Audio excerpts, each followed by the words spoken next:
어느 편지나 그렇겠지만 특별히 고대 사회에서는 이 편지가 멀리 있는 사람과 연락할 수 있는 거의 유일한 수단이었기 때문에 편지가 매우 중요했습니다. 그러다 보니까 지금도 그렇지만 그때 당시에는 이 편지 예절, 편지 문화라는 것이 매우 중요했습니다. 요즘에는 뭐 편지는 물론이고 이메일, 문자 메시지 같은 것들을 쓰는 학생들도 별로 없습니다. 전화기도 집에만 있던 전화기가 이제는 개인마다 전화기를 들고 다닙니다. 초등학생들도 휴대전화를 들고 다니기 시작한 시기가 제가 초등학교 6학년 때쯤 이제 초등학생들도 휴대전화를 들고 다니기 시작했고, 스마트폰이 나온 시기는 제가 군대에 있을 때 스마트폰이 나오기 시작했다는 것을 생각한다면 아마도 이제 학교에서 편지 예절, 전화 예절을 배우는 마지막 세대가 제가 학교를 다니던 세대였을지도 모르겠습니다. 옛날에는 집에서 전화를 받으면 받는 사람이 먼저 자신이 누구인지 밝히고, 상대방이 자신보다 어른일 경우에는 또 어떻게 받아야 되고, 또 어른이 먼저 끊기 전에는 끊으면 안 되고, 이런 예절들이 있었습니다. 그 전화는 나만 쓰는 게 아니고 그 집안의 어른들부터 아이들까지 쓰는 그런 전화였기 때문입니다. 그렇다고 요즘 아이들은 뭐 전화 예절이 없다 뭐 그런 뜻이 아니라 요즘은 전화 예절이 많이 달라졌습니다. 요즘에는 전화를 직접 바로 걸면 안 되고 전화 통화가 가능한지 카톡이나 문자를 해야 됩니다. 저도 아이들에게 전화를 직접 걸면 이렇게 퉁명스럽고 차가운 말투로 나오기 때문에 누구누구야 통화 괜찮니? 라고 하면 목사님 무슨 일이시죠? 저는 카톡으로 대화하고 싶은데요, 이렇게 나오기 마련입니다. 저도 그 아이들에게 예의를 지켜야 되는 것이죠. 이 말씀을 드리는 이유는 우리가 그 당시의 편지 문화를 생각할 때 바울이 오늘 갈라디아서 말씀의 서두에 있는 것처럼 이렇게 자기를 소개하는 것을 그냥 지나칠 수 없기 때문입니다. 바울은 갈라디아서를 포함해서 로마서부터 빌레몬서까지 13권의 편지를 썼습니다. 바울의 사역은 교회 개척 사역이었습니다. 지금으로 따지면 교회 개척 선교사라고 할 수 있겠습니다. 바울은 유럽과 소아시아 지역, 특히 이 지중해 연안에 있는 많은 도시들에 교회를 세웠고, 그 교회를 떠난 뒤에도 교회들의 소식을 듣거나 하면 목회적인 목적을 가지고 편지를 썼습니다. 모든 교회를 직접 갈 수도 없고 전화나 인터넷도 없었기 때문에 대부분 이 편지에 의존하게 되었고, 아니면 자신이 신뢰하는 사람을 보내서 그 교회를 섬기게 하거나 자신의 말을 전달하게 했습니다. 그동안 바울은 수많은 편지를 썼고, 그 중에 하나님은 우리에게 이 13개의 편지를 성경으로 허락해 주셨습니다. 9개는 교회에 쓴 편지, 또 4개는 사람, 개인에게 쓴 편지입니다. 사실 하나님께서 바울을 통해 교회와 개인에게 전하신 말씀으로서 1차적으로는 그 당시에 편지를 받는 교회나 사람들에게 하신 말씀이지만 지금까지도 우리에게 주시는 말씀으로 남기시기 위해 이 바울의 편지를 사용하신 것입니다. 바울의 편지를 받는 교회들은 로마 교회와 골로새 교회를 빼고는 대부분 바울이 개척한 교회입니다. 그러면 우선 이 편지가 바울의 편지다, 나 바울이야 라고만 쓰고 그 다음에는 이 편지를 받는 대상을 쓰면 그 당시 편지 형식에 잘 맞는, 어긋나지 않는 편지였습니다. 왜냐하면 그 교회에 있는 사람들은 모두 바울이 어떤 사람인지 이미 잘 알고 있는 사람들이었기 때문입니다. 그럼에도 불구하고 바울은 갈라디아 교회에는 이 편지를 쓰면서 자신에 대해 매우 상세하게 기록하여 설명하고 있습니다. 이러한 점은 다른 편지들과 비교를 해보면 더 눈에 띕니다. 먼저 로마서와 고린도전서 1장 1절을 보면 그냥 단순히 예수 그리스도의 종 바울은 사도로 부르심을 받아, 고린도전서에서도 하나님의 뜻에 따라 그리스도 예수의 사도로 부르심을 받은, 이 정도로 언급을 하고 있습니다. 심지어 다른 서신에서는 이 부르심에 대한 언급도 하지 않고 그냥 나 바울은 이렇게 설명하고 있는데, 고린도후서, 에베소서, 골로새서를 보면 하나님의 뜻으로 말미암아 예수 그리스도의 사도된 바울은, 빌립보서에서는 예수 그리스도의 종 바울과, 데살로니가 전서는 아무런 설명 없이 바울과 이렇게 자신을 밝히고 있습니다. 그런데 오늘 우리가 읽은 갈라디아서는 마치 자기를 변호하는 것처럼 말합니다. 그가 자신을 설명하는 말의 앞에는 사람들에게서 난 것도 아니요 사람으로 말미암은 것도 아니요 라는 말입니다. 우리는 이 말씀을 들을 때 첫 번째로 복음은 사람에게서 나지 않는다는 것을 알 수 있습니다. 바울이 이렇게까지 말하는 이유는 갈라디아 교회에 생긴 어떤 문제로 인해서 바울의 사도직이 의심과 위험을 받았기 때문입니다. 갈라디아 교회는 바울이 1차 전도 여행 때부터 복음을 전하고 개척한 교회입니다. 그리고 갈라디아 교회는 하나의 교회가 아니라 이 갈라디아 지역에 있는 여러 교회들을 말하는데, 그들은 복음을 기뻐하며 받아들였고 하나님의 전적인 은혜로 구원을 받았다는 사실에 감사하면서 살았습니다. 그런데 이 갈라디아 성도들에게 소위 말하는 이단적인 가르침을 전하는 거짓 교사들이 등장했습니다. 앞으로 우리가 계속해서 갈라디아서를 살펴보면 나오게 되겠지만, 그들의 가르침의 주된 내용은 바울이 당신들에게 복음을 전하면서 빼먹은 사실이 있다, 바로 율법도 지켜야만 한다는 것이다 라는 내용이었습니다. 이러한 가르침은 주로 율법을 먼저 지키고 있던 유대인 출신의 그리스도인들에게서 나타났습니다. 사도행전에서도 이러한 일로 교회의 지도자들이 예루살렘에 모여서 회의를 하는 장면이 등장합니다. 우리 사도행전 15장 5절에서 6절을 같이 한번 읽어보겠습니다. 시작.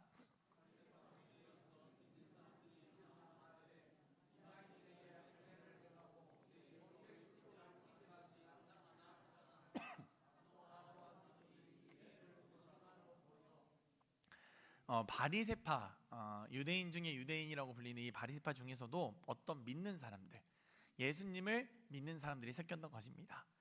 그런 사람들은 이 이방인 그리스도인들에게도 할례와 모세 율법을 요구하는 것이 마땅하다라고 말하고 있습니다.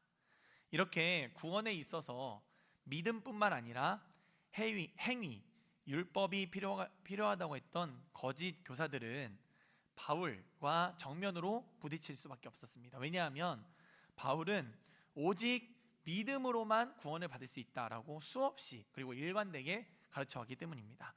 우리가 잘 아는 로마서 1장 17절 말씀 같이 한번 읽어보겠습니다. 시작.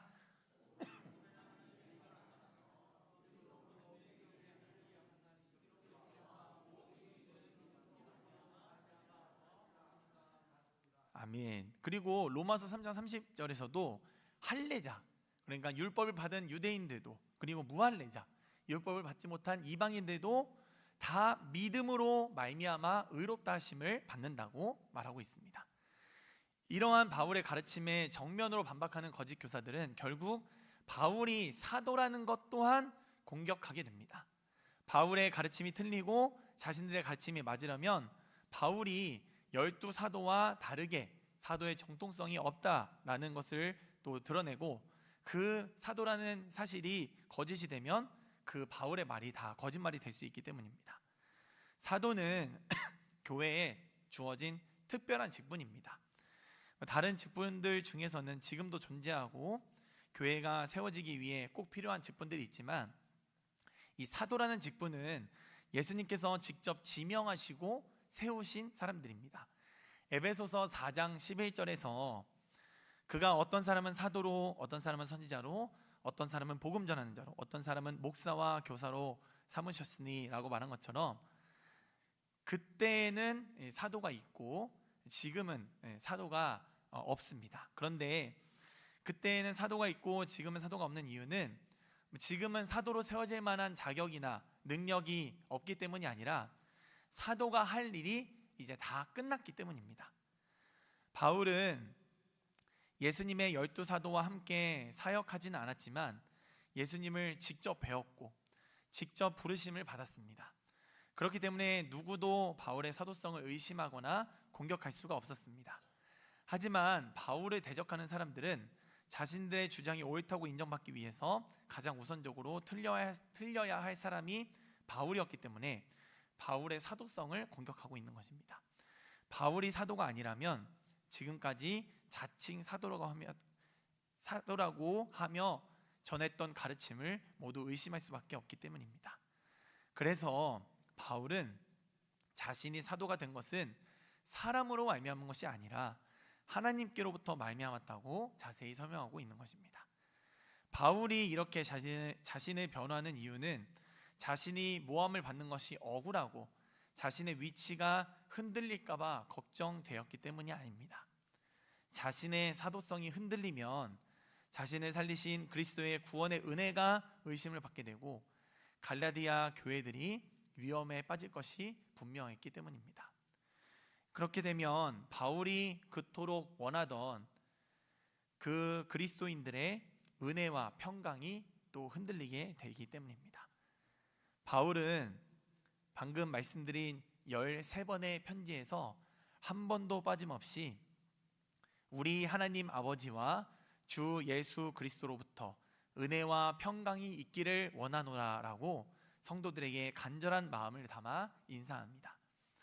이 은혜와 평강이란 단순히 두 단어로 이루어진 평범한 인사 같지만 사실 오늘 본문 4절에서처럼 그리스도께서 하나님 아버지의 뜻을 따라 우리를 악한 세대에서 건지시려고 자기 몸을 주셔서 주시는 놀랍고 위대한 선물이라고 할 수 있습니다. 하나님의 그 사랑과 예수님의 희생이라는 은혜가 없이는 우리는 절대로 평강을 누릴 수도 바랄 수도 없었기 때문입니다. 저와 여러분의 삶에 우리 하나님 아버지와 주 예수 그리스도로부터 은혜와 평강이 있기를 간절히 축복합니다. 어느 건물에 불이 났는데 유일한 탈출구를 아는 사람이 나밖에 없다 이렇게 생각을 해보겠습니다. 그래서 그 안에 있는 다른 사람들에게 이 길로만 나갈 수 있어요, 탈출할 수 있어요, 저를 따라오세요 라고 말했는데 그 무리 중에 한 사람이 나를 싫어하는 사람이라서 또는 그 사람이 자기가 영웅이 되고 싶어서 저 사람 말 믿지 마세요, 저 사람은 거짓말쟁이에요 라고 모함을 한다면 그 심정이 어떨까요? 당장은 기분이 나쁠 수도 있지만 저 사람 때문에 수많은 사람들이 불 속에 갇히게 된 것이 더 화가 날 것입니다. 이처럼 거짓을 참을 거짓으로 잘못 알게 된다는 것은 그 일의 결과가 무거울수록 그 책임도 막중해지는 것입니다. 그래서 바울은 그렇게 거짓 가르침을 전하는 자들을 향해 분노하며 격양된 목소리로 이렇게 말하고 있습니다. 다음을 보여주시면 우리나 혹은 하늘로부터 온 천사라도 너희에게 전한 복음 외에 다른 복음을 전하면 저주를 받을지어다. 바울이 이렇게까지 하는 이유는 무엇일까요? 바로 복음은 유일하기 때문입니다. 다른 복음은 없기 때문입니다. 바울의 다른 편지는 아무리 그 교회에 문제가 있어도 먼저는 그들에 대한 기도나 감사나 칭찬이 있었습니다. 하지만 갈라디아 교회에 대해서는 그런 것은 전혀 없고 바로 갈라디아 성도들 그리고 그들에게 거짓 가르침을 전한 거짓 교사들을 비판합니다. 그만큼 갈라디아 성도들이 이 거짓 교사들의 가르침을 받아들인 것은 가볍지 않은 일이기 때문입니다. 바울은 먼저 갈라디아 성도들을 향해 이상하게 여기노라 이렇게 말합니다. 그 말은, 그 단어는 그대로 말하자면 놀랍다 라는 말인데 우리말에도 내가 너무 놀라서 말이 안 나온다, 내가 너무 어이가 없어서 할 말이 없다 라는 말이 있는 것처럼 상식 밖의 상황을 마주했을 때 오는 놀라움, 당황스러움, 분노를 표현한 것입니다. 그런데 왜 그렇게 놀랐을까요? 다음 보여주시면 그리스도의 은혜로 너희를 부르신 이를 이같이 속히 떠났기 때문입니다. 여기서 말하는 속히 떠나다라는 말에 이 떠나다는 것은 충성이 떠나다, 충성의 대상이 바뀌다라는 뜻입니다. 이 말은 군대에서 탈영을 하거나 반란을 일으킨 사람, 그리고 정치적으로 배반을 한 사람에게 쓰는 단어였습니다. 우리가 소위 말하는 변절자, 배신자라는 뜻입니다. 그런데 그냥 떠나는 것이 아니고 고민도 하지 않고 속히 떠났기 때문에 바울은 놀랄 수밖에 없었습니다. 그런데 이 갈라디아 성도들은 예수님으로 인해 구원을 받을 수 없다라고 말한 적이 없습니다. 단지 구원에는 예수님뿐만 아니라 율법을 지키는 것, 행위도 필요하다는 가르침을 받아들였을 뿐입니다. 하지만 사실은 그 말이 예수 그리스도를 믿기만 하면 구원을 받을 수 있다는 유일한 복음을 정면으로 반박한다는 사실을 인지하지 못했던 것입니다. 그래서 바울은 이런 단순하고 기초적인 판단도 하지 못하는 갈라디아 성도들을 보고 이상하게 여긴다라고 표현을 했던 것입니다. 그리고 그 복음을 전하는 사람들에 대해서는 그 사람이 혹시 바울 본인이라고 할지라도, 우리라고 할지라도, 아니면 그 복음을 전하는 거짓말하는 존재가 천사라고 할지라도 저주를 받을 것이다 라고 강력하고 엄중한 메시지를 날립니다. 그만큼 복음은 다른 복음이 없고 오직 예수 그리스도께만 있다는 사실에 대한 강한 믿음과 신뢰가 있었기 때문에 할 수 있는 말이었습니다. 다른 복음이란 있을까요? 7절은 다른 복음은 없다고 말합니다. 이 말은 누군가가 가르치고 있는 복음이 예수 그리스도의 대속의 은혜 이외의 복음을 말한다면 그것은 사실 다른 복음이 아니라 복음이 아닌 것이다 라는 말입니다. 복음은 유일합니다. 왜 유일하냐면 우리를 구원하신 분은 오직 한 분 예수 그리스도밖에 계시지 않기 때문입니다. 예수님께서 유일하시고 예수님께서 우리를 구원하시는 방법이 유일하시기 때문에 우리에게 구원이 임한다는 이 복음은 예수 그리스도로 유일할 수밖에 없습니다. 다른 어떤 방법으로도 다른 어떤 길로도 우리는 구원에 이를 수 없습니다. 그런데 갈라디아 성도들 그리고 수많은 사람들이 행위로 인한 구원이 가능한 것처럼 생각하고 흔들릴 때가 많이 있습니다. 하지만 정말로 우리의 구원에 있어서 믿음으로는 부족하고 행위가 더 필요하다면 오히려 그때부터는 우리에게는 그 사실이 복음이 아닌 저주가 될 것입니다. 우리는 그 누구도 율법을 잘 지킬 수 있는 사람이 없기 때문입니다. 구원의 원인이, 구원의 이유가 조금이라도 우리에게 있어서는 안 됩니다. 우리가 착하게 살아야 구원을 받을 수 있다는 사실은 그럴듯해 보이지만 너무나 끔찍한 일입니다. 왜냐하면 우리는 착하게 살 수 없기 때문입니다. 요리를 못하는 사람은 누군가 요리를 할 때 옆에서 거들거나 도와주는 것보다 가만히 있는 게 훨씬 더 도움이 됩니다. 그 사람이 요리를 도와주고 손을 더하기 시작하면 요리를 망치게 되기 때문입니다. 그런데 그 사람의 손이 더럽기까지 하면 어떨까요? 아무리 요리를 잘하는 사람도 손이 더러우면 요리를 해서는 안 되는데 요리를 못하는 사람이 손까지 더러우면 정말 가만히 앉아서 먹지도 말고 떠먹여주는 거나 감사히 먹는 게 모두에게 이로울 수밖에 없습니다. 우리가 바로 그런 존재입니다. 우리는 구원에 무언가를 더할 실력도 없고 죄인이기 때문에 기여를 하려고 해서도 안 됩니다. 우리의 손이 닿는 순간 그것은 복음이 아니게 됩니다. 거짓 교사들이 말한 게 바로 그것입니다. 구원을 받는데 아무것도 안 한다는 게 말이 되냐? 그럼 하나님이 율법을 왜 주셨겠느냐? 구원은 믿음과 함께 우리의 선한 행실을 통해 이루어진다라고 말했던 것이었습니다. 하지만 구원의 복음이 무엇인지는 바울이 이미 설명해 주고 있습니다. 4절을 다시 보시면 우리를 건지시려고 라고 말합니다. 누군가 물에 빠졌을 때 필요한 것은 수영 잘하는 방법을 유튜브로 보여주는 것이나 수영 방법이 적힌 책을 던져주는 게 아닙니다. 누군가 들어가서 그 사람을 끄집어내거나 밧줄을 던져서 끌어내는 것입니다. 구원은 전적인 우리를 건지시려는 예수 그리스도의 은혜입니다.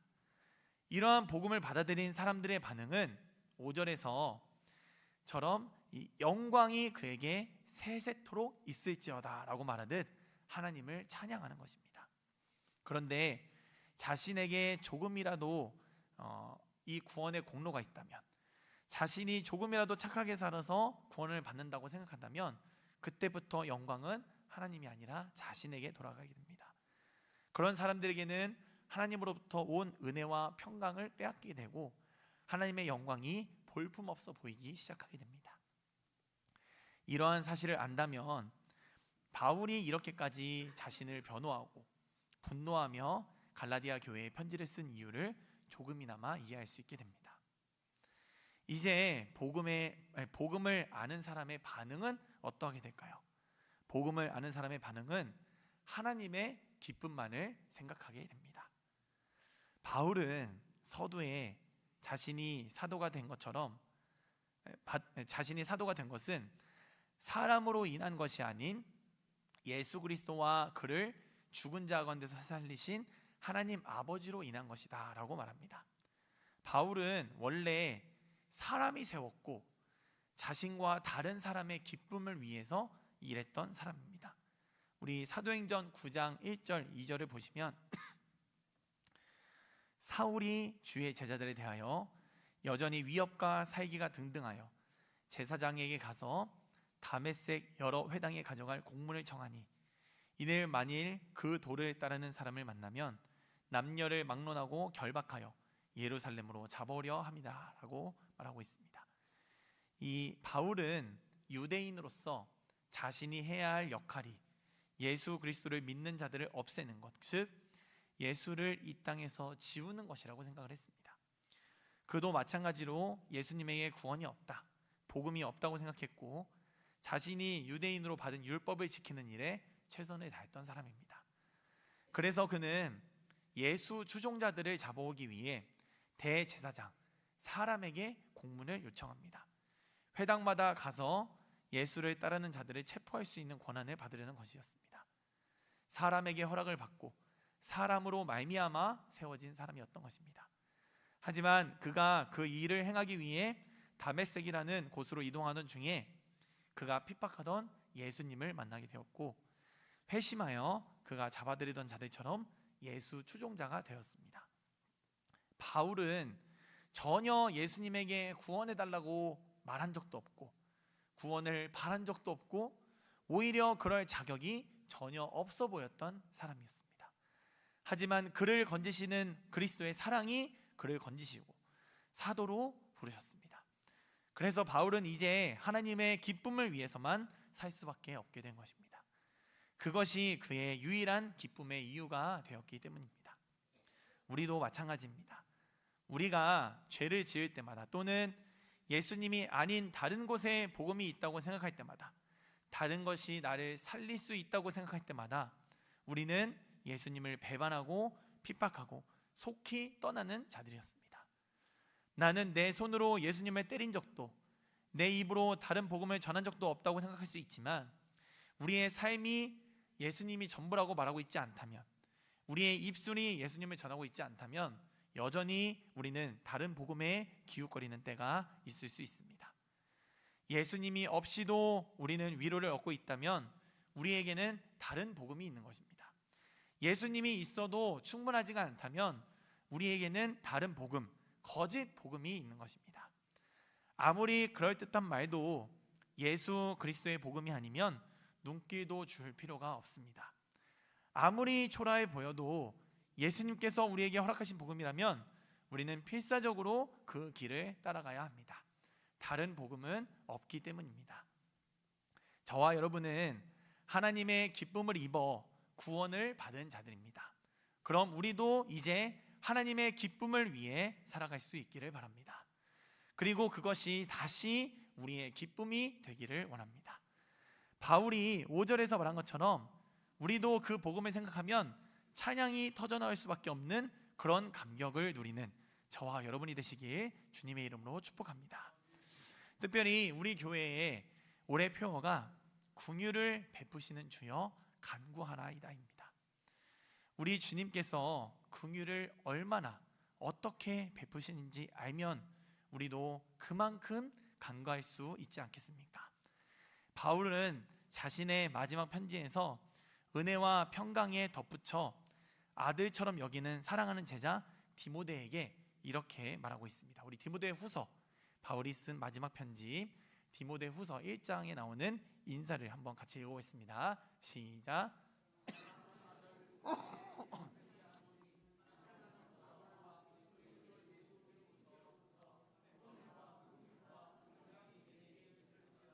아멘.